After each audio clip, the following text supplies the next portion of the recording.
16 votes, he got 17 votes. And people make fun of both of us. They say, oh, you got 16 votes, that's nothing. I said, well, that's 16 more than the president got.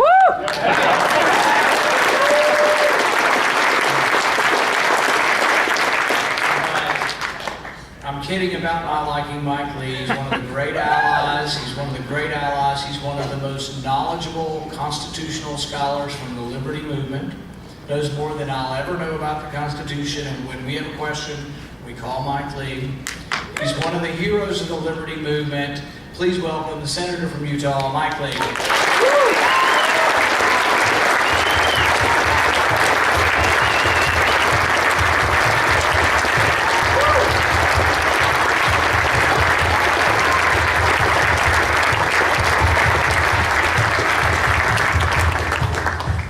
Good to be free, isn't it? I'm honored to be with you, and I'm grateful to Rand for introducing me. You know, having Rand there makes being in the Senate tolerable.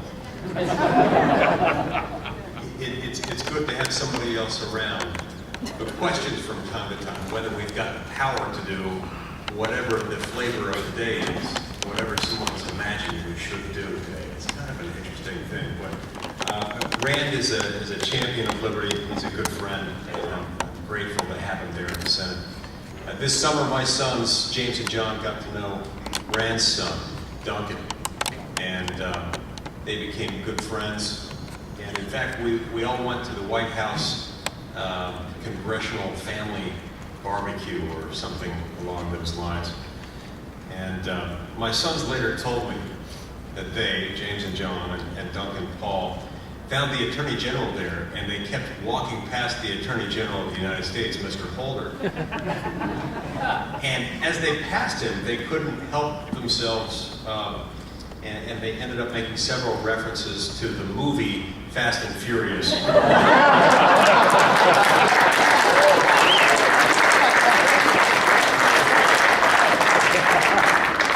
When I told them that they were going to get me in trouble, they said, "Dad, we can talk about the movie, can't we?" The point was irrefutable. It reminds me, those two sons, James and John, they taught me a lot. Just being their father, they teach me a lot, sometimes without intending to do so.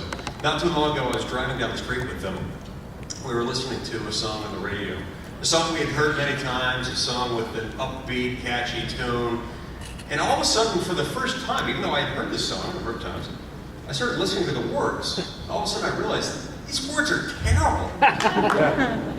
These are not words that any God-fearing parent of 3 children would want his kids listening to. And so finally I turned down the radio and I said, "Guys, did you not realize what this is saying?" My son John didn't miss a beat. Didn't bat an eye. Just says, "It's not bad if you don't think about it, Dad."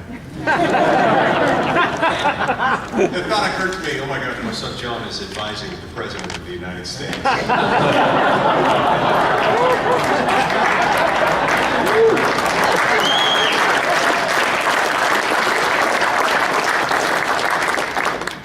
So I was asked to speak tonight about the Constitution in chaos. I've thought a lot about this theme, and it occurs to me, there's nothing wrong with the Constitution. Woo!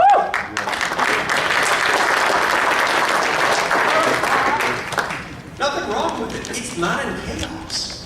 The Constitution's just fine. My copy of it is very intact, and there are lots of them. We hand them out free at my office. Come by if you want one. We also give out Jell-O on Wednesdays at 3:30. If it's Wednesday, it's time for Jell-O in the Lee office. It's a long story. Jell-O is the official state snack of Utah.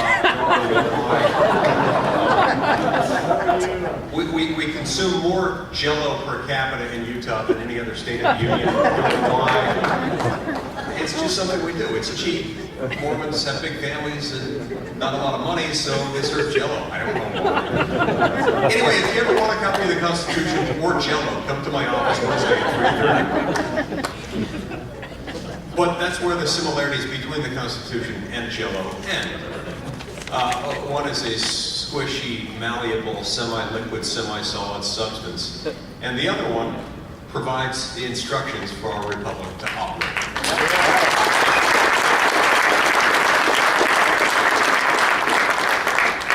My progressive friends in both houses and both political parties would like to invert the two definitions or blend them into one, making this document a squishy, malleable, semi-solid, semi-liquid substance. We're not going to do that, though, are we? No. So, we have to remember that it's not the Constitution that's in chaos. The Constitution itself is just fine. It's liberty that's threatened. You see, the people prosper and the people benefit from the ordered liberty that can take place when we put restrictions on the government. What's bad is when you put restrictions on the people and you leave the government free to do whatever they want.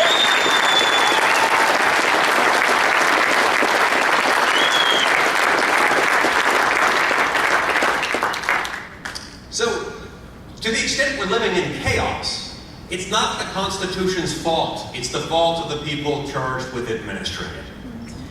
That's what we have to fix. But that's what we're here. Yeah, we're going to talk about that in a minute. I'm glad you brought that up. That's what we're here to fix. That's why we're part of the liberty movement. That's why we believe in this document and believe in the principles of it.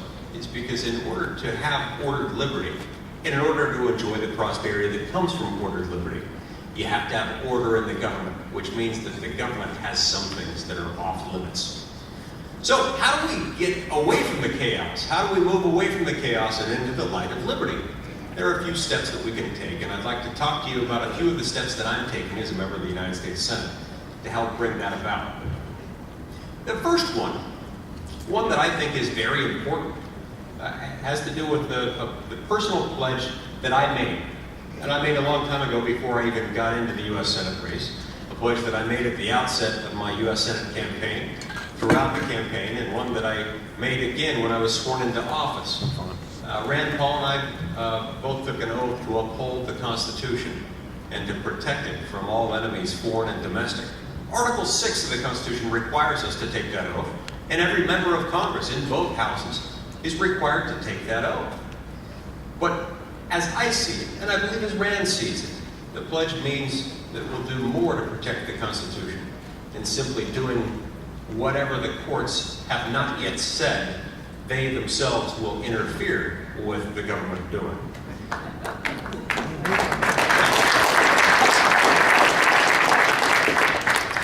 My pledge is that I won't vote for anything that does something that I believe I can't reconcile with the text of the Constitution as it was understood by those who wrote it and by those who ratified it.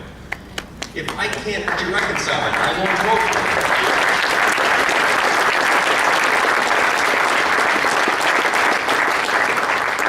it. Now, it sounds nice.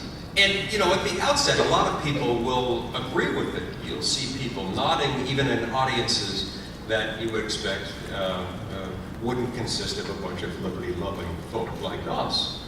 When you get down to the nitty-gritty details, this becomes difficult for some people to accept. Because when they stop and think about all that that means, they realize, oh my goodness, that means we've got to have a constitutionally limited federal government. And that means that we've got to revisit about 75 years worth of thinking based on 75 years worth of Supreme Court precedent.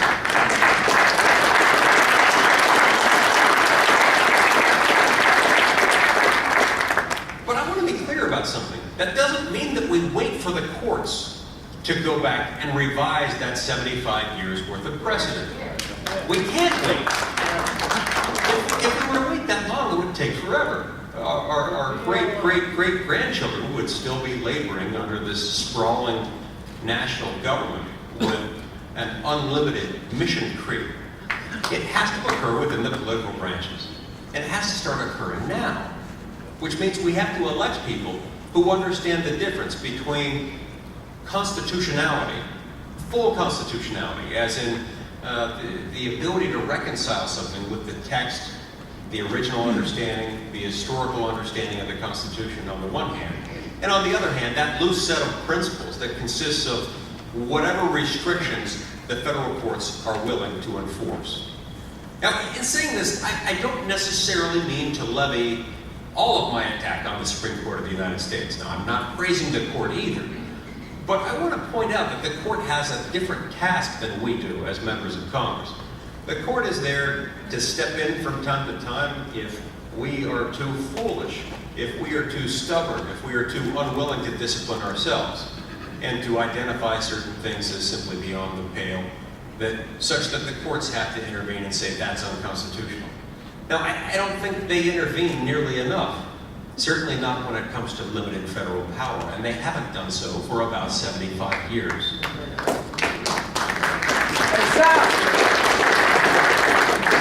But the point is, what they've done is they've erected a very low bar, a very permissive standard for determining constitutionality. The fact that they've erected a very low bar doesn't mean we can't erect a higher one.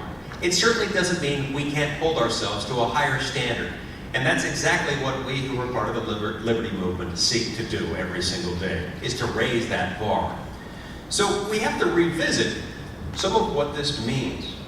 You know, at the time of the founding of our republic, one of the things that the founding generation feared most was a sprawling national government. Because our founding fathers understood that governments in general, because they are run by fallible, mortal human beings, who are by their very nature self-interested, will tend to usurp power. It doesn't mean that they're bad people. It doesn't require you to conclude that people running government are bad people if you're suspicious of it. It's just human nature. You have to cut the cards. You trust but verify. And you put certain perimeters in place. That's why we have the night watchman. So we set up this government with the understanding that governments in general, especially national governments, inevitably become tyrants, even if only by degrees. But tyranny is the inevitable result of a big government. And that's true.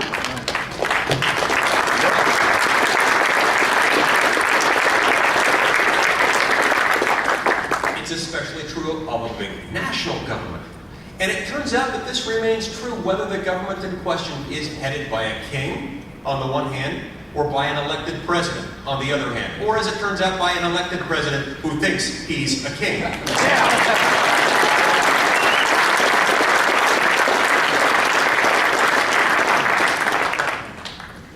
So from time to time, we have to look at what we're doing, and we have to look back at things like the Commerce Clause.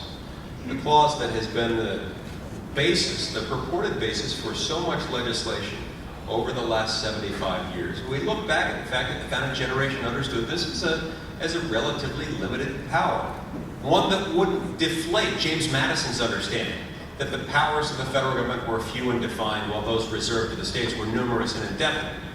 They understood that Congress needed to have the power to regulate commerce or trade between the states, interstate commercial transactions, for example, and I believe also channels and instrumentalities of interstate commerce.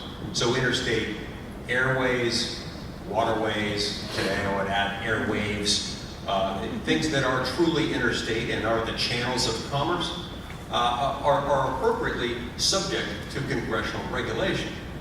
But over the last 75 years, the Supreme Court has adopted this very low hurdle and has said, we will allow Congress to regulate basically any activity, especially any economic activity, that when replicated across every state, when measured in the aggregate, has a substantial effect on interstate commerce. Boo! It's legalese. It's legalese for a very simple concept. Congress can do basically anything it wants. If Congress can dream it, Congress can regulate it. And that's what's happening. And so, as a result, we've had a Congress that has imagined all sorts of things, even imagining up this bizarre, horrible idea of telling every American that he has to buy health insurance under penalty of federal law. I didn't think you would like that one.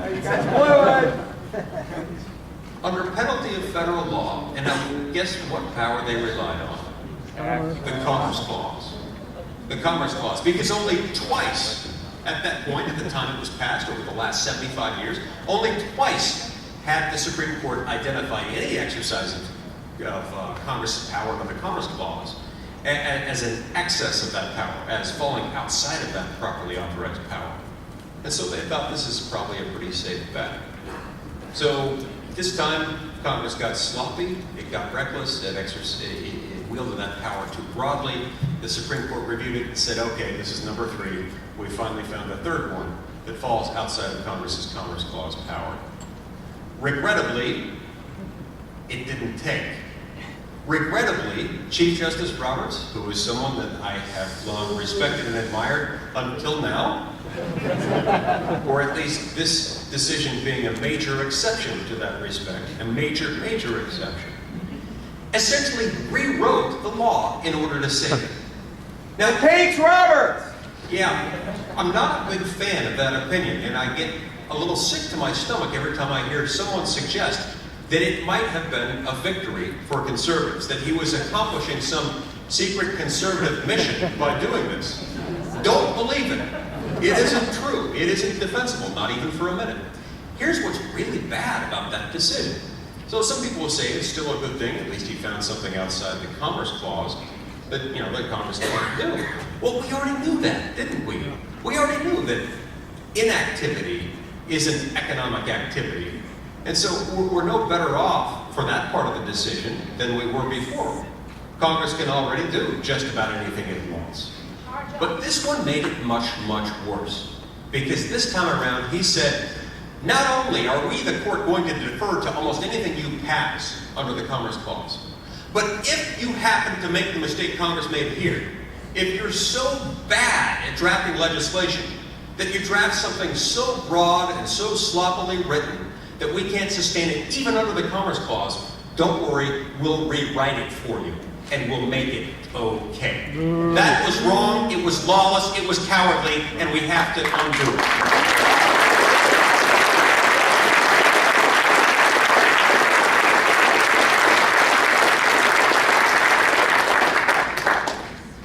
In the midst of what I can only describe as the throbbing depression that I experienced on Black Thursday, June 28th, 2012, the day that awful opinion was issued, I tried to console myself by thinking up various legislative fixes to the problem. Over the next 3 days, I wrestled with the idea of how can we fix this? How can we do it in a way that simultaneously undoes Obamacare and at the same time calls the Supreme Court to account for what it's done, and at the same time calls upon those in Congress, those who are still there, who supported this monstrosity in the first place. And I came up with something that I introduced in the form of legislation just recently that I think you might want to hear about. This is a piece of legislation. It's very simple. Unlike Obamacare, it doesn't take 2,700 pages to explain. It occupies about 1 page. And here's what it says. It says, Section 1501 of the Patient Protection and Affordable Care Act of 2010, referring specifically to the individual mandate provision, is hereby amended as follows. Nothing in this section shall be construed as a tax or as any exercise of Congress's power derived from Article 1, Section 8, Clause 1, the taxing clause, or from the 16th Amendment. Period.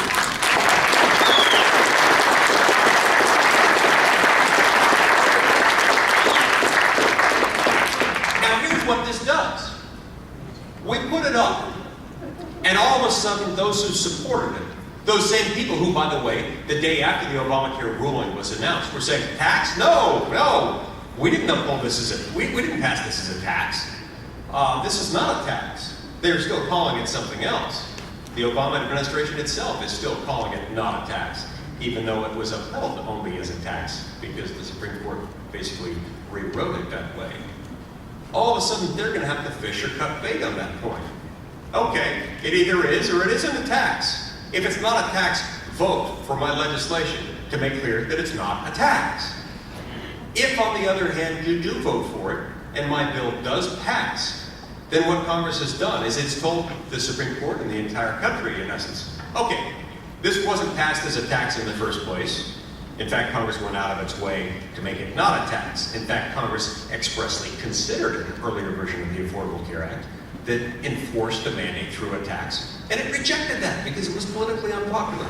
But we're just saying, we now amend whatever it was that John Roberts saw in the Affordable Care Act that made him think it looked like a tax. Whatever that was, we're not sure what it was, but we're removing it. We hereby remove it, and it's gone. And once that's gone, what remains of the individual mandate? Nothing.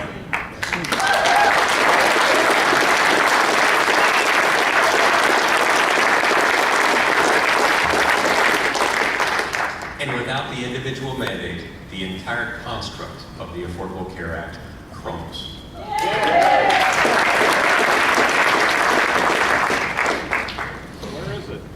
So I've introduced it in the Senate. It's been introduced as in the House as well. I'm told that Harry Reid is not yet excited about the bill. I'm going to keep pushing this thing until it gets done, and if it takes us into the next Congress, so be it. But the American people aren't going to stand for this because our liberty is at stake, and we will win.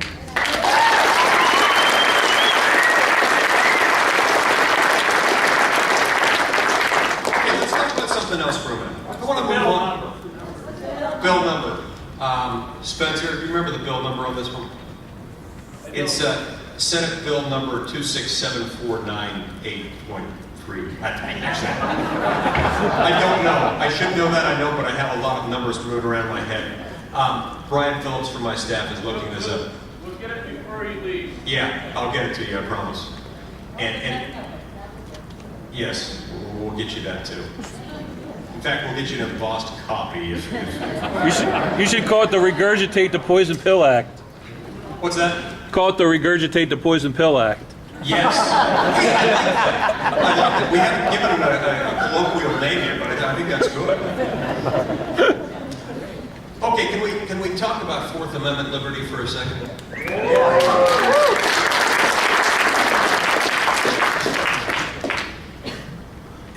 There is a part of the Constitution that tells us that we're supposed to be free from unreasonable searches and seizures. And this part of the Constitution tells us that if you're going to be searched, that the police really need to get a warrant. And that in order to get a warrant, they've got to provide sufficient specificity based on probable cause that a crime has been committed. There were good reasons for this. You know, under our old national government, the one that was based in London, they didn't always respect our privacy. And sometimes the king's officers would just barge into people's houses and they would just search indiscriminately. And it wasn't nice. It wasn't polite. It really